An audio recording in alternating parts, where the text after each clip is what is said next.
All right, and now this morning we're joined by Mark Murphy, the editor of Providence Business News, and we're going to talk about the upcoming issue, the current issue, I should say, and Providence's Public Library, and kind of makes sense that they have to expand their mission now with technology. What's happening? Well, we took the occasion of they're almost done with their $25 million rehab of the second part of the library. The original Beaux-Arts part, they did a little bit of upkeep. They did that a few years ago. Now this is 1953, the Empire Street entrance, and they really are transformed. The idea is to transform it from just a sort of a public reading place into a real community space to connect people with their needs. When you were coming in, we were talking about job training being part of that, in addition to being a technology hub?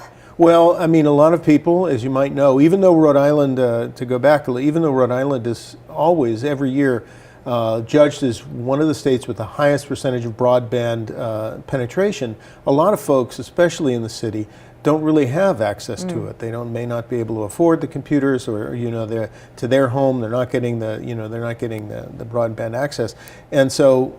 Number one is to improve and increase the access for people to online resources. The second is they're actually working with Real Jobs Rhode Island to create job training programs for jobs that are there. So you have those two things. And so between those two things, plus the original mission, it really is sort of ramping up this connectivity, this sort of practical way of looking at what a library is. Necessary these days, for sure. It's more modern. Well, it is, yeah. Any idea of what sorts of jobs will be available that they're training for? A lot of them are IT jobs. So, for instance, we had someone who, was in manufacturing and he lost his job and he wasn't sure what to do. He got into the library and he found that he really liked coding. And so he's going along those lines. Right That's now. right. He's going along those lines, but he's also teaching other people about coding. Okay. And so that's in creating modern classroom space. That's part of it. All right, that sounds great. So this is in the current edition of Providence Business News.